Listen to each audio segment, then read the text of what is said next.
வணக்கம். பக்தி ஒளி நேயர்களுக்கு அன்பான வணக்கங்கள். நான் ஜெயந்தி ரவி பேசுறேன். நான் இப்ப பிரம்ம முகூர்த்தம் அப்படின்னு சொல்லிட்டு நிறைய பேர் நிறைய வீடியோஸ் போட்டிருப்பாங்க. எனக்கு பிரம்ம முகூர்த்தத்தில் பெரிய ஒரு அவங்களோட என்னுடைய கருத்து கொஞ்சம் வேறுபாடாக இருக்கும். ஏன்னா நான் அனுபவ ரீதியாகவும் என் கணவர் சித்தயோகி சிவதாசன் ஐயாவுடைய அனுபவ வார்த்தைகள் தான் நான் இந்த ஒளி ஆன்மீகத்துக்குள் வந்ததுக்கு காரணம்.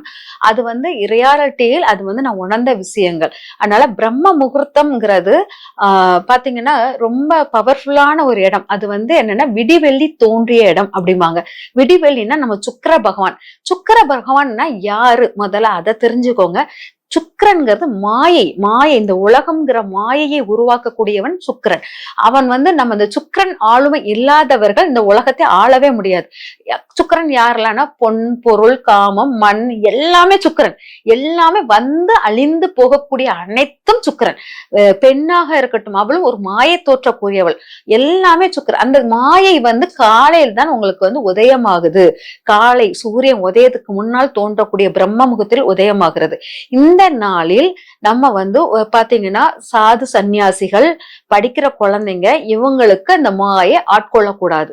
அவங்க இந்த பிரம்ம முகூர்த்தத்தை அவங்களுடைய பாயிண்ட் ஆஃப் வியூல என்னன்னா இந்த மாயைக்குள் நான் உட்கொள்ள மாட்டேன், இந்த மாயையை நான் மாயக்கிட்ட இருந்து நான் விலகி இருப்பேன் அப்படிங்கிறவங்க இந்த பிரம்ம முகூர்த்தத்தில் விளக்கேற்றி தியானங்கள் மந்திரங்கள் ஓதி தன்னுடைய மாயையை அந்த மாய உலகத்திலிருந்து தன்னை வேறுபடுத்தி காமிப்பாங்க. இந்த மாயைக்குள் அகப்பட மாட்டார்கள். இவங்க ஞானிகள் சித்தர்கள் மகான்களுக்குள்ள விஷயங்கள்.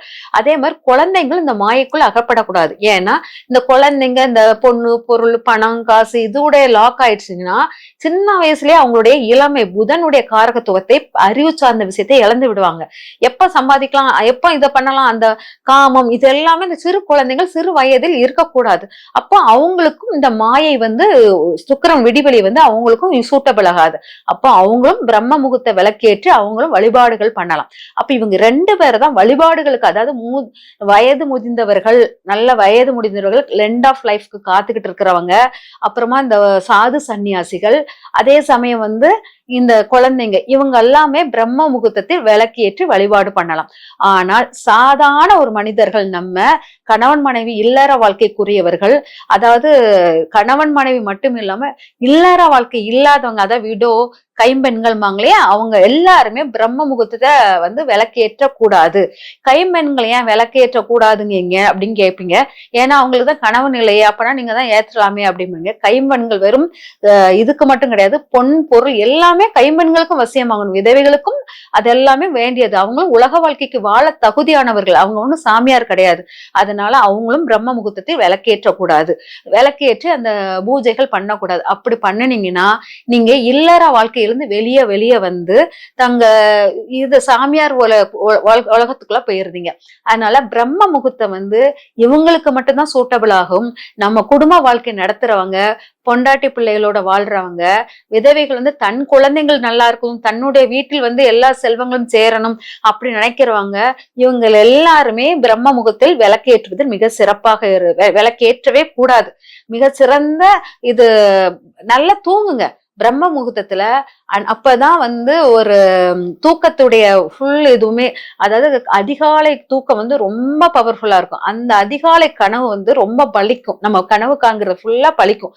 அப்போ அந்த நேரத்துல நீங்க எந்திரிச்சு கனவு காங்காமல் இறைவனை நாடிக்கிட்டே இருந்தீங்கன்னா உங்கள் உடல் உங்களை விட்டு விலகி இறைவனை நோக்கியே போய்கிட்டே இருக்கும். நீங்க உடல் பற்றுடன் நீங்க வாழும் போது இந்த உலகத்தில் எதெல்லாம் வேணும்னு உடல் தான் ஆசைகளுக்குரியது. எதெல்லாம் வேணும்னு ஆசைப்படுறீங்களோ அதை ஃபுல்லாவே அது கொடுக்கும். அப்போ உடலுடன் நம்ம நித்திரை பண்ணும் போது அப்பம் தோன்றும் கனவு, அந்த சமயத்துல நமக்கு என்ன கனவுகள் தோன்றுகிறதோ அதெல்லாம் நடக்கும். அதனாலதான் அதிகாலை கனவுகள் பலிக்கும் அப்படிங்கிறாங்க. நம்மளால அதிகாலை தூக்கம் வந்துருச்சு, தூக்கத்துல இருந்து எந்திரிச்சிட்டீங்க அப்படின்னா என்ன பண்றது அப்படின்னா, அதிகாலையில் கண்ணை மூடிக்கிட்டு, விளக்கெல்லாம் ஏத்தவே தேவை, கண்ணை மூடிட்டு நீங்க எதை ஆசைப்படுறீங்க, ஒரு ஹையர் போஸ்டிங் வருதா, ஒரு பெரிய ஒரு இடத்துல பெரிய ஆளா மாறணும் அப்படின்னு சொல்லிட்டு என்னென்ன ஆசைப்படுறீங்க அந்த ஆசைகளை கனவு காண்கள். கண்ணை மூடிக்கிட்டே கனவு காண்கள். அது விளக்கேற்றணும்னு அவசியம் இல்லை, எதுவும் பண்ணணும்னு தேவையில்லை. கண்ணை மூடிக்கிட்டே கனவு கண்டுகிட்டே இருந்தீங்கன்னா அது உங்களுக்கு மிகப்பெரிய சக்தியாக உருமாறி அது உங்களுக்கு நிறைவேற்றி கொடுக்கும். அதனால கனவு காண்பது மிக சிறந்த இடம். அதே மாதிரி கணவன் மனைவி உறவுக்கும் அது சிறந்த இடம் அந்த பிரம்ம முகூர்த்தம். அதனால ஆசைகள் படக்கூடிய இடமும் இதுதான். அதனால கண்ணை மூடிக்கிட்டு நீங்க காணும் கனவுகள் அனைத்தும் இந்த பிரம்ம முகூர்த்தத்தில் ஏற்கும்.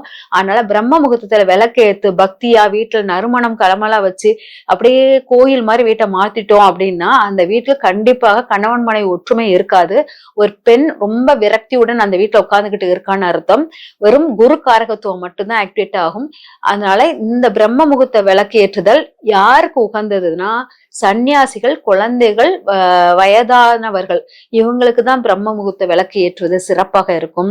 நம்ம காலையில இருந்துச்சு நம்ம முத்தம் தொளிக்கிறோம் பிரம்ம முகூர்த்தத்துல, கோலம் போட்டுறேன்.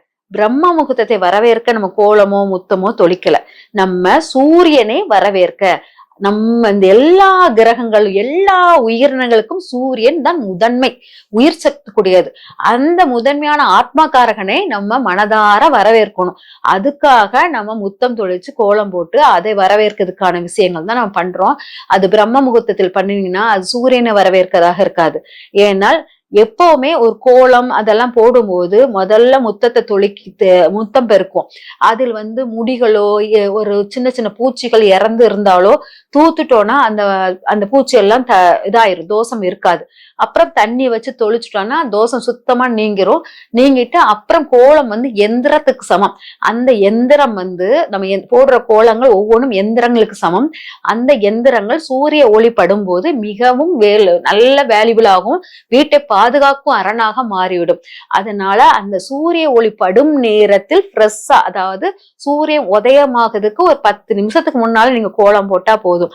அதுக்கு அதிகாலையில் போடுற கோலம் நீங்க பிரம்மகுத்தில் போடுற கோலம் நீர்த்துளிகள் விழுந்து அந்த கோலத்தினுடைய தன்மையை கொஞ்சம் மங்க அடிச்சிரும். அதனால அந்த பிரம்ம முகூர்த்தத்தில் போடுற கோலத்தை விட அதிகாலையில் சூரியன் உதயமாகும் போது போடுற கோலம் ரொம்ப விசேஷமாக இருக்கும். நீங்க அதை விட இன்னொன்னு, அதாவது எல்லாரும் ஊருக்கு கிளம்புறோம்னு வச்சுக்கோங்க. அப்போ யாரோ ஒருத்தவங்க ஊருக்கு கிளம்புறாங்க, அவங்க போன பிறகு முத்தம் தொளிக்கவோ கோலம் போடவோ நம்மளால முடியாது. ஏன்னா அவங்க வழி அனுப்பி வச்சுட்டு நம்ம யாரும் தண்ணி தெளிக்க கூடாது. அதனால நம்ம என்ன பண்ணுவோம்னா அவங்க கிளம்புறதுக்கு முன்னாடி முத்தம் தொளிச்சு கோலம் போடுவோம். அதுக்கு ஒரு தோஷமும் கிடையாது. அது 4 மணிக்கு கிளம்புறாங்கன்னா நம்ம 4 மணிக்கு முன்னாலே முத்தம் தொளிச்சு கோலம் போட்டுட்டு அவங்களை வழி அனுப்பி வைக்கிறது சிறப்பாக இருக்கும். அந்த மாதிரி பண்ணலாம். அவங்களுக்கு அந்த அதிகாலை கோலம் சிறப்பாக இருக்கும். ஆனா மற்ற நேரங்களில் சூரியன் உதயமாகிறதுக்கு ஒரு 10 நிமிஷம் 5 நிமிஷத்துக்கு முன்னால நீங்க கோலம் போட்டாலே சிறப்பாக இருக்கும். நல்லா தூங்குங்க, பிரம்ம முகூர்த்தத்தை தூங்கி அறிவு திறனை நல்லா வளர்த்து கொள்ளுங்கள். நன்றி, வணக்கம்.